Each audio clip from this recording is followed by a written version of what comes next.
2023년 8월 30일 미국 비자와 이민 관련된 전문 자문을 하고 있는 국제법무팀입니다. 오늘 미국 B1B2 비자 성공 사례, 이스타를 통한 미국 입국이 불가능한 경우에 대해서 한번 설명을 드려볼까 합니다. 이스타라는 게 과연 무엇인가 하면 대략 2007년도 전에는 이제 종이 비자라고 보통 했죠. B1B2 비자라고 이제 미국 정식 비자를 받는 경우들이 많이 있었는데, 미국에 출장을 가거나 미국 관광을 하려는 모든 분들은 이제 미국 비자를 이제 정식으로 주한미국 대사관에서 발급을 받았던 그런 사례들이 있었습니다. 그런데 2007년도 이후에는 이제 한국과 미국과의 이런 좋은 관계가 지속이 되는데 굳이 그렇게 비자 신청을 하는데 불필요한 소요를 할 필요가 있느냐라고 하여서 ESTA라고 해서 전자식 무비자 신청을 가능하도록 하게 되었습니다. 그래서 이스타라고 하는 경우는 이제 90일 동안 체류가 가능한 그 전자식 무비자고요.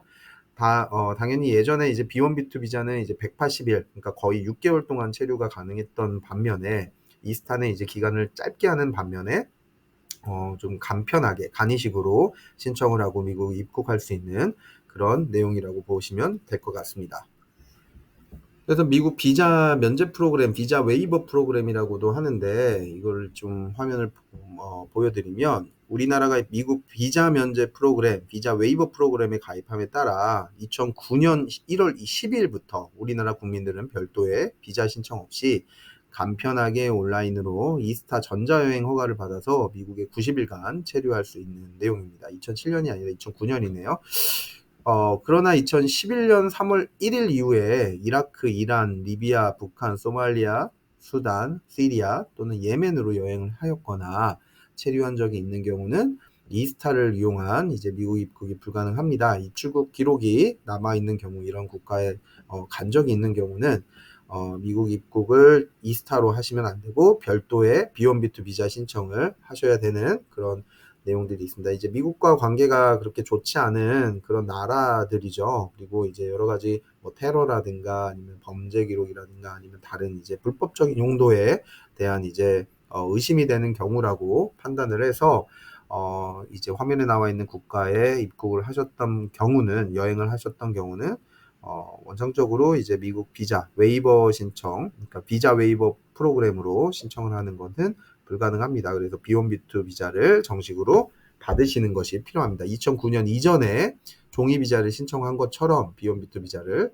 신청을 하셔야 됩니다. 그래서 국제기구, 뭐 지역기구, 정부기관의 공식적인 업무든 아니든 상관이 없고요. 인도주의적인 비정부기구의 공식적인 업무로 방문을 한 사람, 언론인으로서 보도 목적으로 방문한 사람 다 B1B2 비자가 필요합니다. 이제 이걸 가지고 뭔가 면책 사유를 만들어 주거나 뭐 그런 것도 아니고요. 그러니까 이스타를 신청을 하면 이제 전자식으로 간편하게 신청하는 경우이기 때문에 미국 정부에서 이렇게 이라크, 이란, 리비아, 북한, 소말리아, 수단, 시리아, 예멘 같은 나라에서 어떤 일을 했는지 이렇게 구체적으로 물어보기가 어려운 거죠. 그래서 B1B2 비자 신청을 하면 영사가 직접 면담을 하고 이 사람이 이런 언론인으로서 갔는지, 뭐 공식적인 업무로 갔는지 아니면 비공식적으로 갔더라도 뭐 타당한 사유가 있는지 그런 내용들을 확인을 하고 B1B2 비자, 미국에 입국할 수 있는 비자 신청을 받아주는 그런 경우라고 보시면 될 것 같습니다. 그래서 이제 뭔가 기타 이제 이스타를 발급받을 수 없는 그런 사람들, 뭐 예를 들어서 불법 체류를 했거나 아니면 미국 비자 발급이 거절된 적이 있거나 아니면 이제 뭔가 불법 체류 외에도 범죄 기록 등이 있어서 이제 이스타라고 하는 전자식 비자 신청이 불가능한 그런 경우는 B1B2 비자 신청이 필요한 경우라고 보시면 될 것 같습니다. 그래서 뭐 의뢰인 A씨의 경우를 좀 설명을 드려보면요. 비자 면접 프로그램 이용이 불가능한 국가 중에 한 국가를 방문한 기록이 있는 그 A씨의 미국 입국을 위해서 B1B2 비자 신청을 진행을 했고, A씨는 정부기관의 공식적이고 인도주의적 차원에서 개최된 행사에 참석하기 위해서 해당 국가를 방문하였는데, 해당 국가 방문 목적을 이제 자세하게 확인할 수 있는 공신력 있는 자료를 준비를 하고 이제 그 비자 인터뷰를 준비를 했습니다. 그래서 한국의 사회, 경제적 기반, 미국 방문 목적, 그런 내용들을 명확히 증명을 해서 성공적으로 B1B2 비자를 발급받을 수 있었던 그런 사례라고 보시면 될 것 같습니다. 특정 국가 방문으로 인해 이스타 신청이 어려운 경우에도 벌금형을 포함한 경범죄 등 이제 범죄 기록이 있는 경우에 입국 거절에 대한 사면 웨이버 절차까지는 아니더라도 적어도 적절한 소명을 해야 되는 경우에 해당할 수 있습니다. 그래서 그런 경우에 이제 B1B2 비자를 신청을 하시는 게 맞을 것 같고요.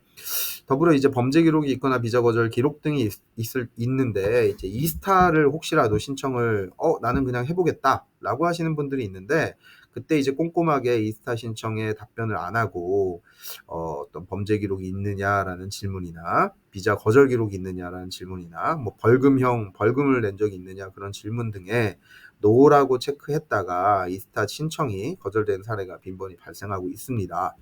그래서 단순 기재상의 오류라도 충분한 설명이 선행되지 않으면 위증이나 허위 사실로 잘못 인식하는 경우가 있고 향후 중한미국 대사관에 비자 신청할 때 이에 대한 오류를 설명하기가 굉장히 까다로워질 수가 있기 때문에 이스타 신청할 때 매우 주의하셔야 되는 부분들 참고하시면 좋을 것 같습니다. 미국 비자 업무뿐만 아니라 미국 이민, 미국 법인 설립 운영 같은 이제 다양한 분야에 있어서 상담이나 업무 지원이 가능한 이제 국제법무팀입니다. 인터내셔널 비즈니스 팀 LEX입니다. 그래서 전화번호는 598-901, 598-9022, 그리고 이메일은 information의 info와 ibtlex.com, 그다음에 카카오 ibtlex, 인스타그램도 ibtlex 9021입니다. 그래서 여러 가지 이제 블로그나 유튜브나 카카오 이렇게 이메일 같은 내용으로 이제 문의를 주시면 저희가 친절하게 이제 미국 비자나 이민 관련된 설명을 잘 드릴 수 있도록 하겠습니다. 감사합니다.